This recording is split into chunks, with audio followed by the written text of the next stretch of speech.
Mheshimiwa Prime Cabinet Secretary, waheshimiwa mawaziri, makatibu, katibu mkuu wa KOTU, Daktari Francis Atwoli, and the entire labor movement leadership. Ndugu na dada wafanyikazi wenzangu wa taifa la Kenya, hamjambo. Hamjambo tena. Wafanyikazi hoye. Wakenya hoye. Mimi nafurahi sana kuungana na nyinyi katika sherehe hii ya muhimu ya kuadhimisha siku ya wafanyikazi katika taifa letu la Kenya. Pia kuadhimisha miaka 60 ya KOTU katika taifa letu la Kenya. Na kama mfanyikazi, naungana na wafanyikazi wenzangu. Kuna wale wafanyikazi wako permanent and pensionable. Alafu kuna wafanyikazi wengine kama sisi ambao tuko kandarasi ya miaka. Wengine wako na kandarasi ya miaka 3, wengine miaka 5 na tofauti zingine. Lakini sote sisi ni wafanyikazi wa taifa letu la Kenya. Na itachukua sote tukiungana, tukishirikiana, kwa sababu kuvua ni kazi, kufundisha ni kazi, kutibu ni kazi, kulinda walinzi wale kutoka yule guard mpaka CDF wa jeshi, wote ni wafanyikazi. Pale sokoni kazi inaendelea, kule viwandani ni kazi inaendelea na wafanyikazi, kule mashambani vile vile ni kazi inaendelea na wafanyikazi. Sisi zote tukiunganika, tukifanya kazi kwa pamoja, ndio Kenya itapiga hatua ya kwenda mbele. Mimi leo napenda sana, huyu Atwoli alisema ataongea kwa kifupi. Akaongea kwa kifupi kweli. But wacha nisome taarifa nilio nayo, alafu nitasema mambo machache. I am honored, ladies and gentlemen, to join you today as we mark 60 years of tireless advocacy, solidarity and progress in protecting the rights and welfare of Kenyan workers. International Labour Day grants a timely reminder of our constitutional and moral duty to uphold the dignity of labor without discriminating by age, gender, race, ethnicity, or ability, and to continually confront the evolving challenges facing our workforce. Self-reliance in production is the key to economic growth and resonates deeply with our collective national ambition. It calls on all of us as government, workers, entrepreneurs, and communities to champion a Kenya that is resilient, productive, and truly self-reliant. It is in this spirit that this week the Cabinet approved the 2025 Finance Bill, a key instrument in our ongoing national economic transformation quest. This bill has been carefully crafted to stimulate economic growth, deliver efficiency, and enhance competitiveness and expand opportunity. In fact, its provisions are designed to offer targeted relief for both businesses and workers, and to support the spirit of enterprise and productivity. Notably, to improve workers' take-home pay, employers will now be required to apply eligible tax relief and exemptions directly when calculating pay as you earn, a significant shift from the current system where such reliefs can only be claimed from Kenya Revenue Authority. Precisely what Atwoli was talking about. I think he read my speech, and that is why he was raising those issues.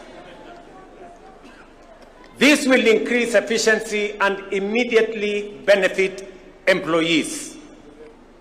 Additionally, all pensions and gratuity payments for both the public and private sector will now be tax exempt. This reform is a recognition of the service and sacrifice of our senior citizens and workers, and a step towards ensuring that retirement is met with dignity, not stress. Small businesses will also benefit from simplified tax treatment, as they will now be allowed to fully deduct the costs of everyday equipment in the year of purchase, thereby eliminating unnecessary delays in accessing or assessing tax relief.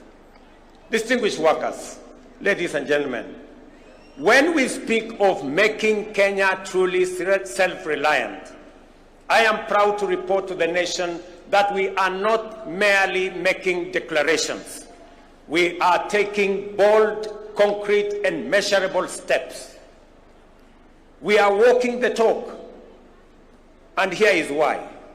For decades, our national savings culture was stagnant compared to our neighbors in Uganda and Tanzania and elsewhere.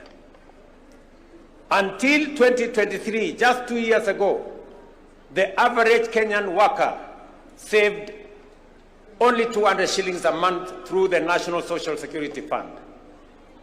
Over a span of 60 years, we collectively as a nation managed to save 320 billion. In 2023, we operationalized the law mandating a savings contribution of 6% by both employee and employer, and the result has been remarkable and impressive. In just 2 years, we have mobilized 280 billion in national savings, nearly equal to what we saved over 6 decades. By end of this year, we will have doubled that 60-year figure, and by 2027, we project to have raised close to $1 trillion in domestic savings. Kenya's savings to GDP ratio currently stands at between 10 and 12%, depending on the calculation you apply. My intention is to raise GDP or savings as a percentage of GDP to 25% in the medium term. That will enable us as a nation to build a pool of resources that we can use to lend to the SMEs and the private sector, and we can grow more businesses and reduce the cost of borrowing, so that the double-digit borrowing of 18% or 20%, it is not possible for us to grow our economy, to grow more business, to expand enterprise if the cost of borrowing money is high. We must bring it down to single digit. And the route to bringing it down to single digit is to build greater savings in Kenya. I want to thank the Kenyan workers. I want to thank Dr. Atwoli and Kotu and FKE. When we sat down with them, they saw the point when I made the case to them that it is time for Kenya to measure up to what other countries are doing, and we have to make the necessary decisions so that Kenya can build savings in a manner that it will help us, one, reduce old age poverty. When I came here for celebrations, Atwoli here told me Kenya is number 92 in the worst countries with old age poverty. Because if you save 200 shillings, When you exit at 60, maybe the entire savings you will have made is like 70, 80,000. 70, 80,000 will not last you 2-3 months. And that is why, after retirement, many workers die. So we must make sure that after retirement, all workers will have a decent livelihood and they can have a good measure of pension, and also make sure that they can have monthly income coming from their hard-earned savings when they had the energy to work. The blueprint of our inclusive plan in the bottom-up economic transformation agenda is anchored on 5 key pillars: agriculture, micro and small enterprises, universal health care, affordable housing, and the digital and creative economy. I must stand here to thank the Kenyan workers from across the divide. You all remember that in 2022, we had challenges of food insecurity. We had challenges of inflation. We had challenges of exchange rates. I want to say and to report to the country that after 2.5 years, our Kenyan farmers have done a tremendous job.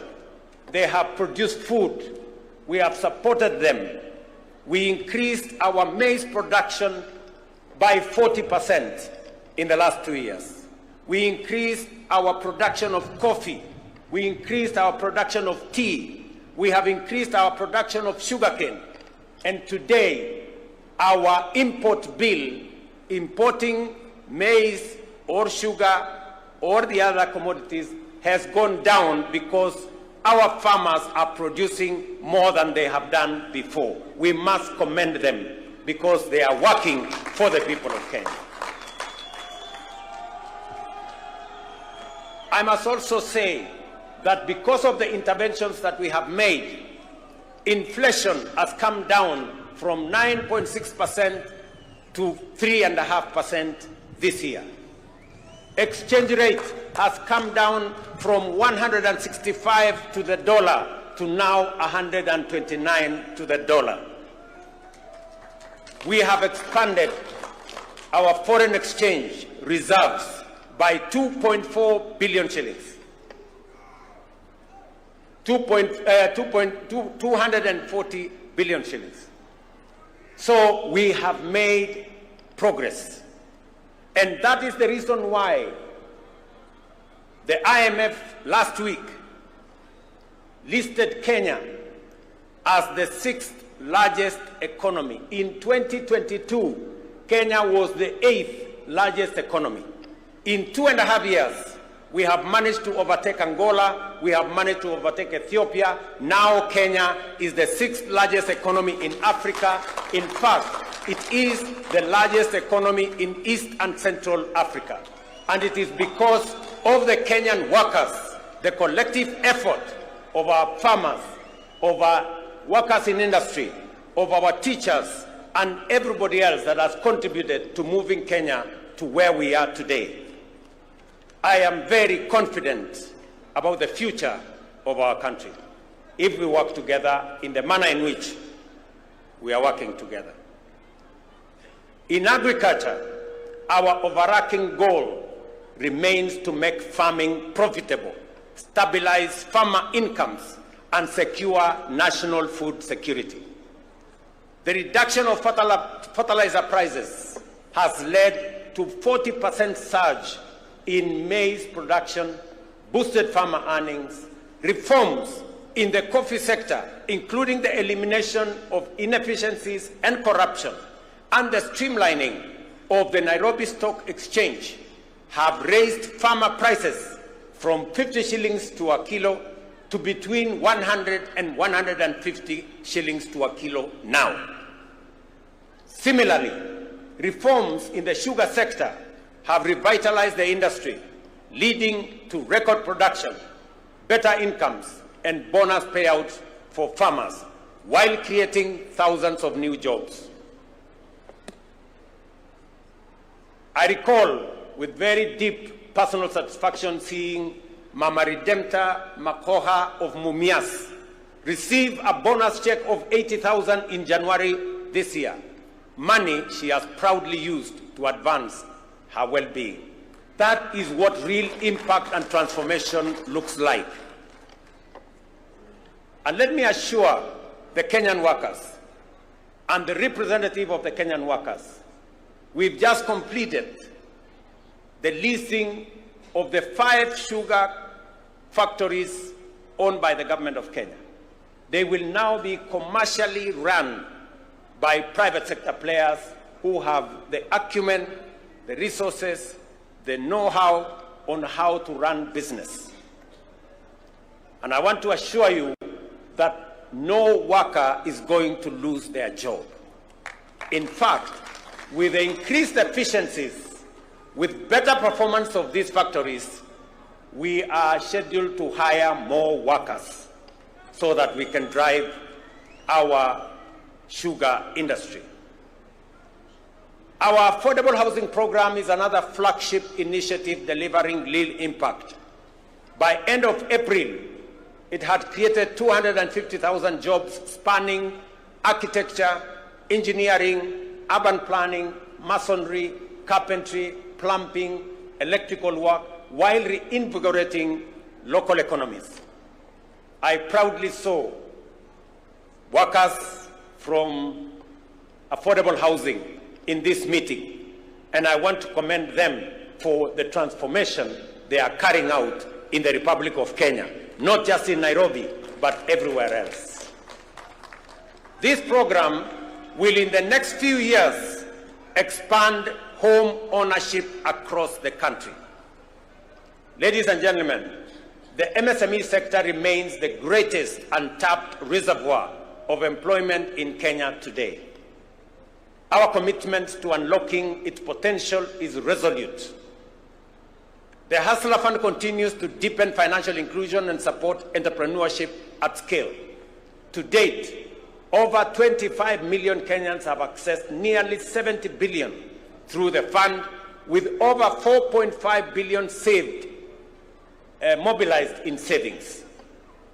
We have also introduced a 9-band credit rating system to formalize credit histories and unlock new opportunities for those without traditional collateral.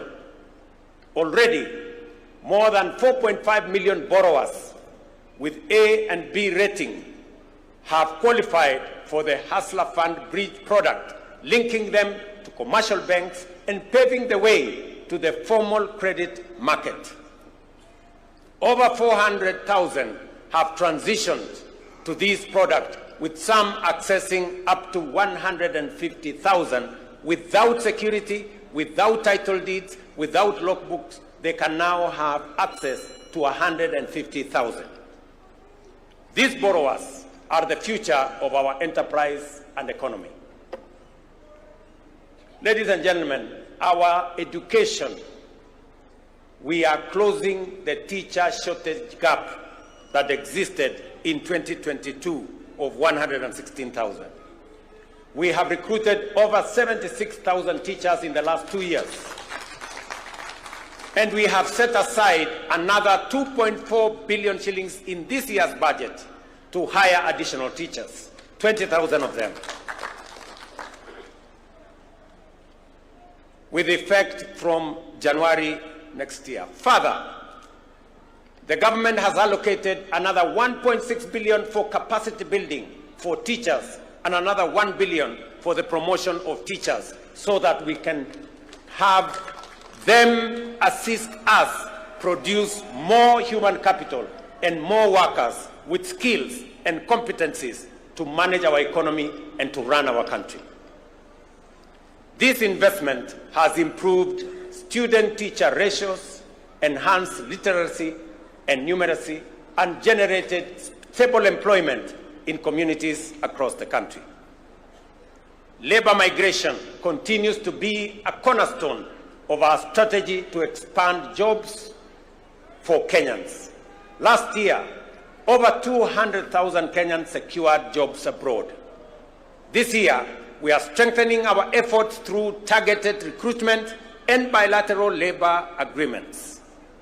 The newly opened labor attaché office in Berlin will help operationalize these partnerships and serve as a strategic hub for accessing opportunities in the broader European countries of European Union of 26 countries. The net well-being of workers is incomplete without health security. I am pleased to report that over 21 million Kenyans have registered under the Social Health Authority, up from 8 million under what was NHIF. This is a monumental leap towards universal health coverage. I urge every Kenyan to register, and I am happy that every day I watch the SHA portal, and every day between 45,000 and 50,000 Kenyans register. They are assessed, and we are moving the country towards universal health coverage. We are overcoming the teething problems that existed, and more Kenyans are beginning to realize that we can have universal coverage, reaching out to as many Kenyans as possible. Distinguished workers, ladies and gentlemen, the right to join a union for protection of the values of fair pay, safe working conditions, and the right to unionize is a constitutional guarantee. I have directed the Ministry of Labor and all relevant agencies to ensure that even employees under outsourced contracts can freely join trade unions and benefit from collective bargaining frameworks. Additionally, I am also pleased to announce that Kenya will ratify the two critical ILO conventions. ILO Convention number 189 of 2011 on domestic workers to safeguard their dignity and rights, and ILO Convention number 190 of 2019 on eliminating violence and harassment in the world of work. Dr. Mutua and team, you know what you need to do so that when we come here next year, we will report to the Kenyan workers that we have ratified and we have concluded our work. As Dr. Atwoli has said, when we agreed to enhance pay by 6% last year, there ensued a debate, and some of the employers have not implemented the 6% we agreed on last year. It is not right, it is unacceptable, and I am directing the ministry to work with the head of public service to ensure that every employer makes sure that we implement the 6% increase of salary that we agreed upon last year, and to quickly embark on the exercise to put together the next agreement so that we can take it forward in the next time. To all of you as the Kenyan workers, I agree with Dr. Atwoli that the city of Nairobi is the face of Kenya, and we must live in the city that has dignity. And I have joined hands with the county government of Nairobi to make sure that we complete all the link roads to make sure that the city of Nairobi has motorable walkways and decent roads in different estates, especially in the informal settlements. We have also agreed with the city of Nairobi on how we are going to clean this city. As I talk to you, we have 20,000 young people under the Climate Works arrangement, because I made a commitment that we are going to clean Nairobi River and make sure that we develop additional social housing for the people of Nairobi to give dignity to the city of Nairobi. I went around the city of Nairobi 2 months ago, and we also agreed that the children of Nairobi, who today don't have as much school facilities and infrastructure as other counties, will benefit from additional government support so that all the children in the city of Nairobi, especially those who live in informal settlements and attend informal schools, are graduated to public schools where they can get proper education paid for by the government of Kenya. I want to thank the members of Nairobi, the members of parliament from Nairobi County, and some of them are here, for the partnership that we have worked on to make sure that both the children of Nairobi go to school and the city of Nairobi benefits from the Climate Works program that will employ more young people. And we are going to be transitioning to another 40,000, to another 20,000 to make it 40,000 shortly as we graduate into the budget next month. So wale wote ambao wanashiriki katika kazi hiyo ya Climate Works, wale wanashiriki, na mimi naona nafikiri wengine wao wako hapa, wale wanafanya kazi katika affordable housing, mimi nataka niwaeleze ya kwamba hii nchi yetu itajengwa na sisi kama wafanyikazi wa taifa letu la Kenya. Affordable housing itatupatia ajira, pia itatupatia mahali pazuri pa kuishi, kuondoa wananchi wengi wanaoishi katika vitongoji duni. Na mimi nataka niseme ya kwamba vile mumeuliza, mmoja wenu wameuliza ya kwamba mnataka kutumia payslip katika kuaccess mambo ya affordable housing. Hiyo ni maneno mzuri sana. As long as we are discussing how we are going to occupy the houses, whether by deposit, wale wako na deposit, yule ambaye una deposit peleka payslip, tutapangana na wewe tujue vile utapata nyumba uishi mahali pazuri. So tushirikiane namna hiyo, tufanye kazi hiyo kwa pamoja, na mimi nataka niwaeleze ya kwamba Kenya itabadilika. Nilikubaliana na watu wa China.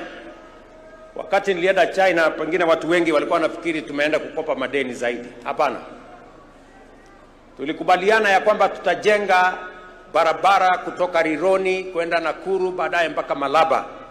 Lakini sio kwa madeni. Hapana. Tutajenga barabara hiyo kutumia investment. Vile tumejenga expressway kutoka airport mpaka mjini Nairobi, hatujatumia pesa ya serikali. Na hiyo pia tutafanya hivyo. Hata hiyo reli tutatoa Naivasha tupeleke mpaka border yetu na Uganda. Vile vile itakuwa kupitia kwa barabara ya investment, sio kwa madeni. Kwa sababu nimesema ya kwamba lazima tupunguze madeni, kwa sababu inaweza kuharibu nchi yetu. Na tutumie mbinu mbadala, a different approach, a much more innovative approach to carry out development in our country. And it is doable and it is possible. Kwa hivyo tushirikiane katika njia hiyo, na mimi nataka niwaulize Wakenya wote tuungane, tushirikiane, tufanye kazi kwa pamoja.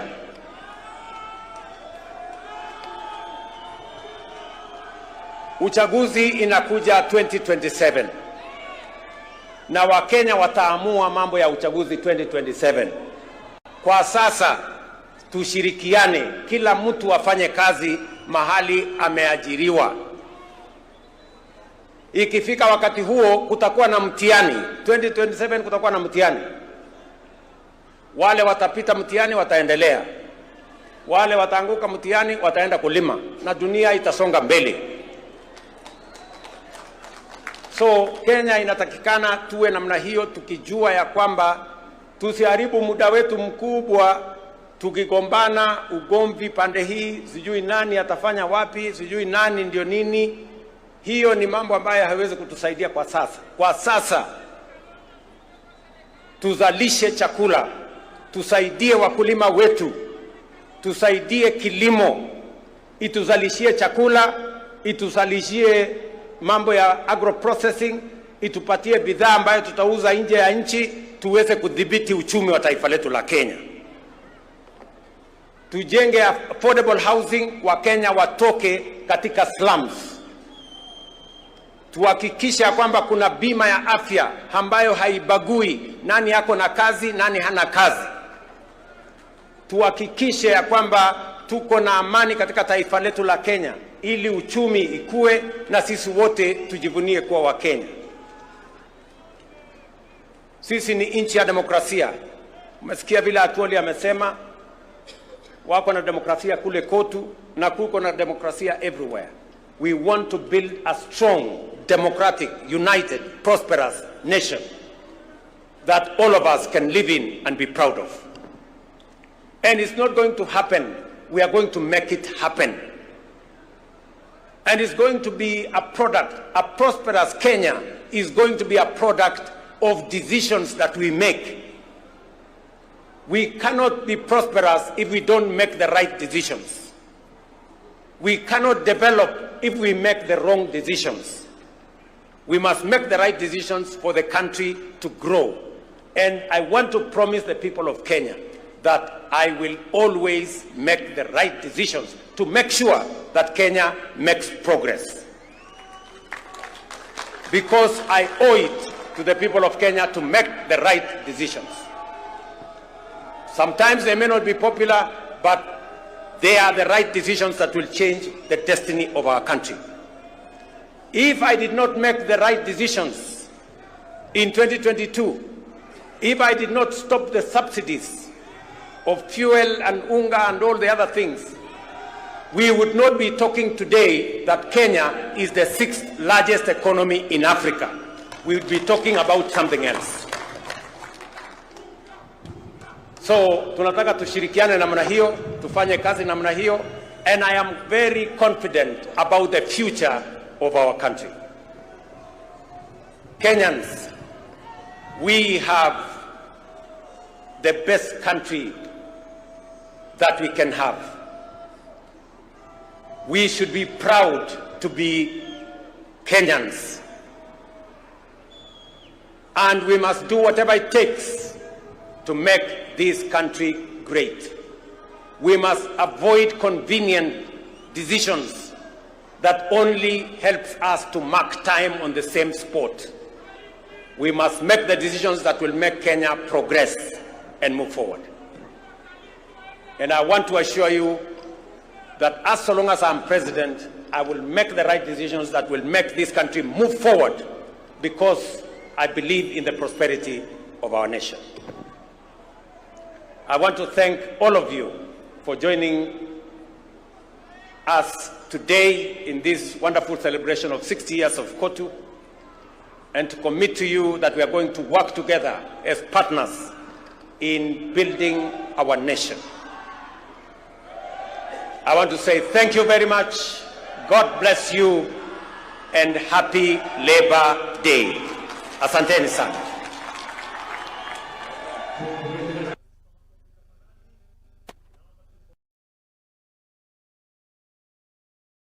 Kama umeketi, naomba tuweze kusimama ili tumalize kwa wimbo wa taifa. Kama kuna mahali umeketi, tafadhali tusimame sote, tusimame wima, tumalizie kwa wimbo wa taifa.